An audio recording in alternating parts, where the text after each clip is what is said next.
তো hello guys, welcome to my channel Rachel explainer. তো কিছুক্ষণ আগেই আমি রেসেলমেনিয়া নাইট ওয়ানের রিভিউ ভিডিও আপলোড করে দিয়েছি, আর সেখানে আমি ভালোভাবে এক্সপ্লেন করেছি যে আমরা রেসেলমেনিয়া নাইট ওয়ানে কী কী দেখতে পেলাম, কোন ম্যাচে কী কী হলো আর কে জিতলো।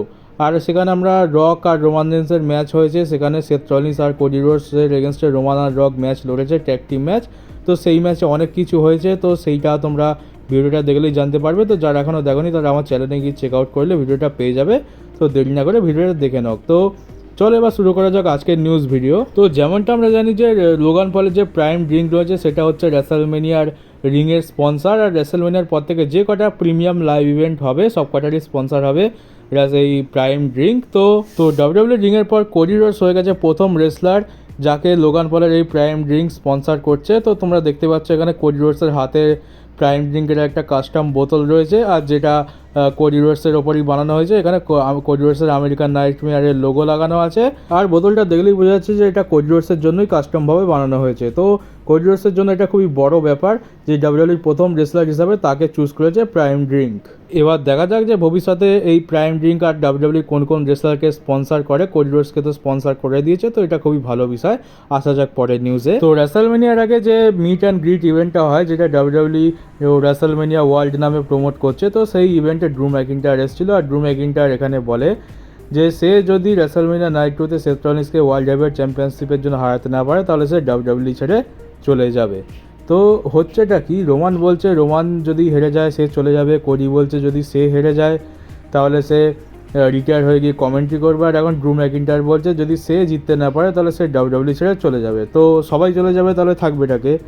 আর যা দেখতে পাচ্ছি সিচুয়েশান, রোমান আর কোডির মধ্যে যে কোনো একজন তো যাবেই যাবে, কারণ দুজনেই তো জিতবে না, যে কোনো একজন জিতবে।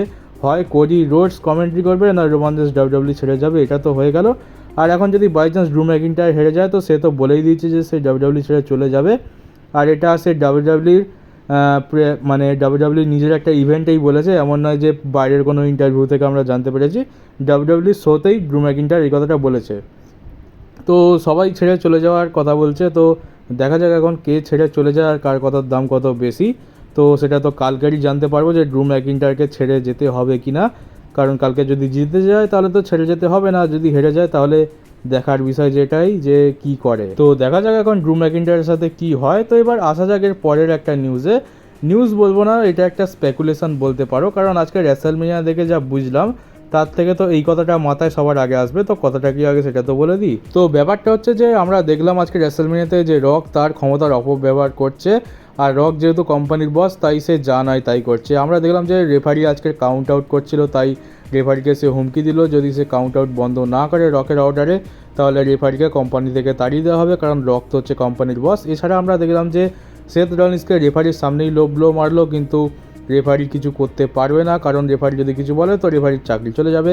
এছাড়া চিটিং করছে রক, রেফারির সামনে চিটিং করছে, যা নয় তাই করছে, কিন্তু রেফারির কিচ্ছু করার নেই। তো রক তার ক্ষমতার খুবই অপব্যবহার করছে, আর এটা একটা সিম্পল ম্যাচ ছিল। এখানেই যদি এত চিটিং করে, অপব্যবহার করে ক্ষমতার, মানে আমার দিকটা, মানে রক খালি নিজের দিকটা দেখছে, কোডি রোডসের দিকটা দেখছে না। তো নিজে যদি চিটিং করে তাহলে ঠিক আছে, যদি কোডি রোডস চিটিং করে তাহলে সেটা দোষ হয়ে যাবে, আর রেফারি তখন অ্যাকশান নেবে, কিন্তু রকের এগেনস্টে কোনো অ্যাকশান হবে না, কারণ রক হচ্ছে কোম্পানির বস। তো নর্মাল ম্যাচে যদি এই অবস্থা হয় তাহলে কালকে তো হবে ব্লাড লাইন রুলস ম্যাচ, তো সেখানে কি অবস্থা করবে সেটা তো ভেবেই কেমন লাগছে। তো এর থেকে তো একটা জিনিস সবার প্রথমে মাথায় আসে যে রককে কোনো একটা বড় সুপারস্টারের থামানো উচিত।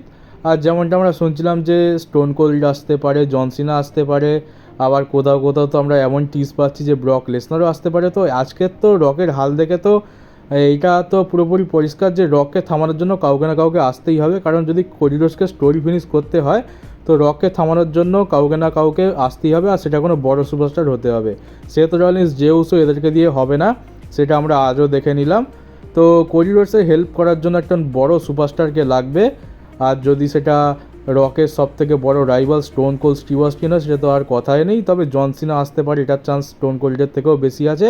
তবে আমি তো পার্সোনালি চাইবো যে ব্রক লেসনার আসুক, কারণ এতে ব্রক লেসনারেরও রিটার্ন হবে, ব্রক লেসনারের সাথে স্টোরি লাইনের ডাইরেক্ট কানেকশান আছে, আর রক আর ব্রক লেসনার সামনাসামনি দাঁড়িয়ে থাকলে দেখতেই একটা আলাদা রকম ফিল হবে, আর ওটা এমনিতেও গ্রেটেস্ট হয়ে যাবে রেসেলমেনিয়াতে। তো রককে থামানোর জন্য কাউকে না কাউকে আসতে হবে, আর আমার মন বলছে যে কালকের কেউ না কেউ আসবে, কারণ এখন সিচুয়েশান দেখে তো তাই মনে হচ্ছে। কোনো রকম নিউজ তো কিছু আসেনি, অনেক রুমার এসছে যে স্টোন কোল্ড, জন সিনা, ব্রক লেসনার, অনেক রকমের নাম আছে, কে আসবে কে জানে। তো কোড রোডসের দাদা জাস্টিন রোডসও আসতে পারে। তো জানি না কে আসবে, কিন্তু ডেফিনেটলি যদি কোড রোডসকে জিততে হয় কোনো একজন বড় রেসলারের সাহায্য লাগবে। তো এই ছিল আমার মতামত, এবার দেখা যাক কালকের কী হয়। তো এই আজকের ভিডিও এখানেই শেষ করছি। ছোটোখাটো কিছু নিউজ ছিল তাই তোমাদেরকে দিয়ে দিলাম রেসেলমেনিয়া নাইট 2 এর আগে। তো চলো গাইস, এই ভিডিও এই পর্যন্ত ছিল। তোমাদের ভিডিওটা কেমন লাগলো কমেন্ট বক্সে জানিও, আর নতুন হয়ে থাকলে চ্যানেলটাকে সাবস্ক্রাইব করে নোটিফিকেশন বেলটাকে অন করে দিও। আর যারা এখনও পর্যন্ত রেসেলমেনিয়ার রিভিউ ভিডিও দেখেনি তারা গিয়ে দেখে নাও, তোমরা তাহলে সবই জানতে পারবে যে কি হয়েছে।